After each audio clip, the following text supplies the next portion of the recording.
Iya. Sismeta berkaitan dengan karma baik. Ketika kita melaksanakan sila dengan baik, kita sering istilahnya, membantu orang dan lain sebagainya, pikiran juga terkendali. Mungkin nggak ya ada, sosok dewa atau dewi yang akan selalu mendampingi kita. Kita tidak istilahnya kita tidak menarik-narik, "Yuk dewi datang," atau enggak, tapi ya kita mengalir, kita laksanakan sila natural. Itu mungkin nggak ya ada sosok dewa atau dewi yang mendekat, Sis? Bisa. Bisa juga menolong, misalnya ketika kita ada kesulitan dalam seperti musibah atau apa, dia bisa menjaga kita nggak, Sis? Itu kalau berbarengan karma baik kita berbuah. Kalau Mmm, karma baik kita tidak berbuah, tidak ada dewa yang menolong satupun. meskipun kita sudah melaksanakan dengan baik ya? Iya, jadi kita mau, mohon maaf ya, Mhm. minta ke dewa, minta ke kelenteng, minta ke wihara, minta ke manapun, kalau karma baiknya belum matang dan kita tidak pernah menanam karma baik, dewa juga tidak akan membantu. Seperti itu ya. Tapi kalau misalkan kan dewa ini, dewa-dewi itu kan tingkatannya banyak ya, Sis. Kalau nggak salah ada 6 ya? Iya, Itu yang bisa menolong manusia itu dari tingkatan mana, Sis? Apakah semuanya atau gimana menurut Sis Meta? dari mana aja bisa. Kalau pas kondisi karma baiknya berbuah. Dan Mmm. kita juga tidak luput dari ada koneksi ikatan karma dengan dewa tersebut.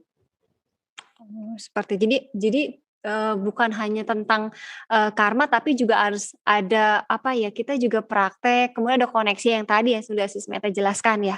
Mhm, Iya baik Sis Meta. Eh, apakah kalau kita lihat ya Sis ya, ini kan kita ngomong baik-baik ya, tadi kan kita udah ngomong mhm. yang buruk-buruk nih Sis ya.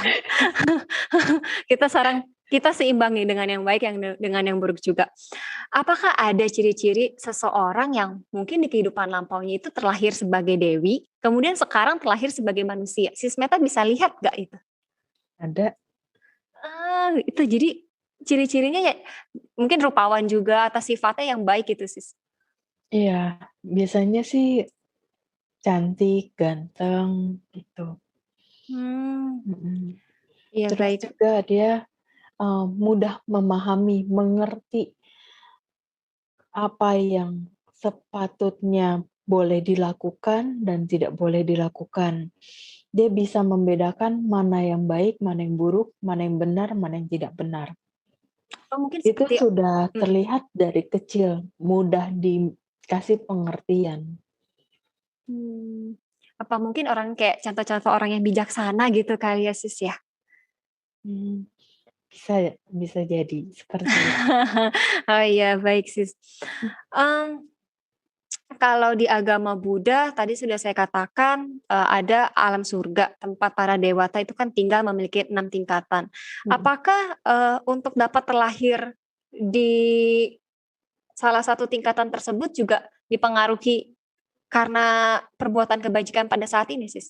Contoh, terlahir di alam, dewa paling tinggi gitu, Sis.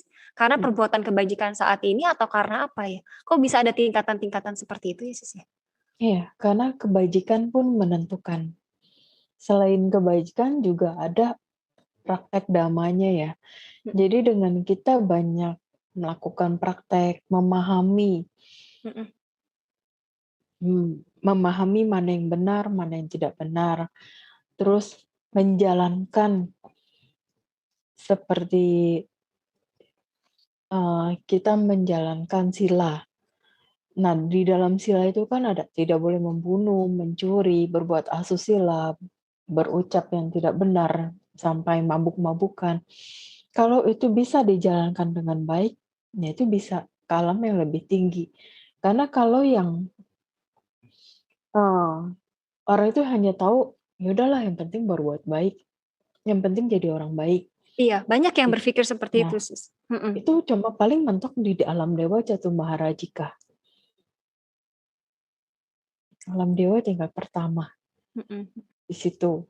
Kalau kita mau lanjut ke tahap-tahapan yang selanjutnya itu, praktekin Dhamma, jalankan sila dengan baik, latih sama di meditasi dengan baik. Objek yang benar, gitu. Jangan objek yang ya tidak sesuai dengan objek yang dianjurkan, disarankan oleh Sang Buddha, gitu. Karena Sang Buddha kan sudah membuktikan dari 40 macam objek tersebut. Kalau kita paling satu objek, Mhm. dengan latihan menyadari nafas keluar masuk aja itu masih sulit, gitu kan. Jadi kita harus bertahap. Kita misalkan bisanya cinta kasih, ya udah objek cinta kasih.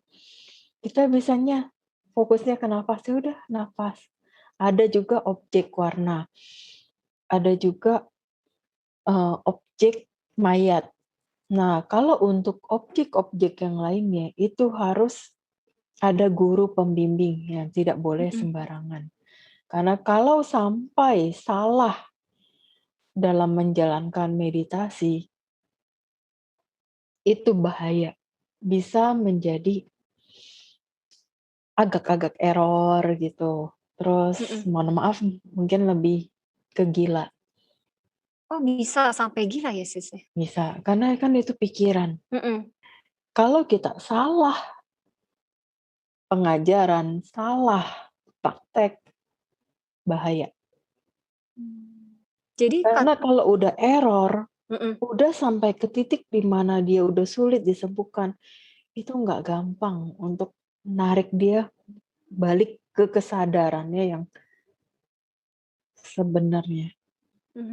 Jadi ketika seseorang ini ingin bermeditasi, Sis, apa yang harus dilakukan pertama kali? Pertama ya baca parita ya, baca doa. Mhm. Setelah kita baca parita, ya mungkin kalau nggak mau baca yang lengkap, bisa yang singkat kan. Udah baca yang singkat, baru meditasi. Mhm. Baru kita bermeditasi setelahnya. Karena untuk menghindari gangguan-gangguan dari luar kan. Mhm. Karena Mhm. kadang ketika kita meditasi, kita lagi fokus dengan objek, itu makhluk-makhluk lain kadang ada yang datang, ada yang mendekat. Mhm. Walaupun dia tidak ngapa-ngapain, kadang kan kita udah tersugesti duluan ya, udah kayak, Mhm. "Aduh, ada makhluk ngapain nih?" Iya. Udah kacau konsentrasi akhirnya, Mhm. udah Mhm. deh udahan, kadang takut Mhm. gitu. Mhm. Tapi kalau bermeditasi, kenapa ya, Sis? Kadang kan ya secara logika kita meditasi itu hanya diam ya. Kok bisa makhluk itu datang gitu, Sis, menghampiri kita? Mungkin dewi juga kan bisa ya, dewa atau Mmm, dewi juga bisa. Itu iya. karena apa ya, Sis, ya? Karena pikiran kita atau seperti apa? Enggak, ketika kita bermeditasi, kita Mhm. kan memancarkan energi positif. Nah, Mmm. ketika kita memancarkan energi positif, makhluk-makhluk apapun dari alam dewa maupun alam rendah yang merasa punya, eee, hubungan karma datang, mendekat. Karena kan kita ketika bermeditasi, kita menanam perbuatan baik melalui pikiran. Betul.